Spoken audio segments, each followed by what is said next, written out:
हम एक छोटी सी मुहिम है। ये कैसे आई मेरे दिमाग में दोस्तों? क्या था एसलीपीएस? क्यों बनी एसलीपीएस? एसलीपीएस कोई पैसा कमाने की मशीन नहीं है, ना ही पैसा कमाने की मशीन है। ये तो एक सोच है। मैंने 15 साल देश सेवा की है। आर्मी के अंदर था मैं, और आर्मी के अंदर रहते हुए मैंने कश्मीर में ही काटा है। और कश्मीर के अंदर जहां पर लोग किसी को हथियार बना के पीछे चलते हैं, ये बंदा अपनी छाती लेके आगे चलता था। जिसने मेरे साथ कश्मीर काटा है वो जानता, वहां भी मुझे बादशाह के नाम से जाना जाता था। गोलियां चलाई भी हैं, खाए भी हैं, लोग मारे भी हैं, सब कुछ किया है। अंडरस्टैंड? आर्मी की नौकरी की 15 साल, ईमानदारी से जीवन जी रहा था। इसके बीच में एक कंपनी आ जाती है जिसने मुझे ज्वाइन करा लिया। मैं एक भूखा इंसान था, जीवन में कुछ करना चाहता था। उस कंपनी में मैंने काफी मेहनत की, करोड़ों रुपए भी कमाए, लेकिन अंदर से आत्मा संतुष्ट नहीं हुई, क्योंकि करोड़ों रुपए मैंने लाखों लोगों का दिल दुखाकर कमाए। कुछ गलत चीजें मैं बेच रहा था, गलत प्रोडक्ट बेच रहा था, किसी काम के नहीं थे। एक सपने बेच रहा था, और सपने बेच बेच के गरीब से अमीर से सबसे ठग रहा था। ये मान लेना मेरे को आप। लेकिन मैं ना समझता, मुझे पता नहीं था कि ये चीज गलत है सही। लेकिन जब मुझे वो चीज पता चली ये सही है गलत है, ये गलत है, तो दोस्तों मैंने किसी ने मुझे सोच नहीं दी। मैं अपने चारपाई पे लेटा हुआ उस ऊपर वाले से, खुदा अल्लाह गॉड वाहेगुरु से बात करने लगा। मैंने कहा भगवान, मैं जीवन में कुछ करना चाहता हूं, लेकिन अच्छाई और ईमानदारी के साथ करना चाहता हूं।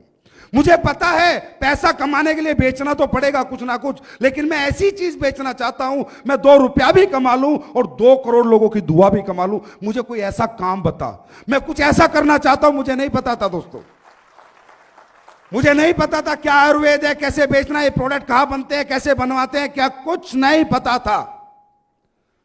Will you believe these words are from my heart? Will you believe? बस भगवान को पता था कि ये बंदा ये बात सोच रहा है।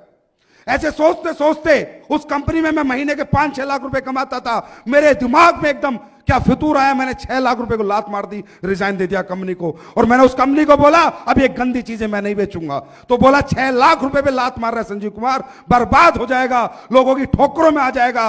मंजूर है ठोकरे खाना, पर दिल दुखाना मंजूर नहीं। पकड़ो रिजाइन, नहीं चाहिए तुमसे 1 रुपया। कैसे आई ना एसलीपीएस, ये राज मैं आपको बता रहा हूं।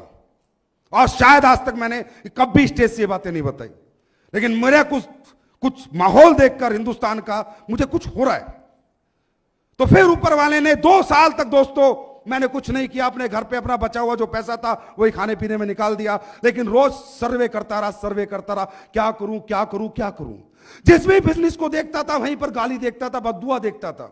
व्यापारी को गाली मिलती है। हम कपड़ा खरीदने जाते हैं, वो टी शर्ट खरीद के लाते हैं, टी शर्ट खरीद के बाहर आते हैं, बोलते हैं हरामजादे ने 200 रुपए लूट लिए। ये सर नो।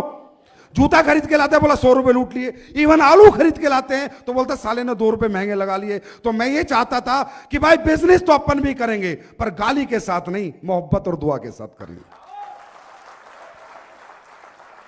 बस ये सोच के साथ एक दिन कहीं बैठा था, बातचीत होने लगी हेल्थ के ऊपर, लाइफस्टाइल डिजीज के ऊपर, कि बीमारियां बहुत बढ़ती जा रही हैं, आने वाला समय बहुत खराब है, आने वाली दुनिया बहुत ज्यादा डेंजरस है बीमारियों के लिए।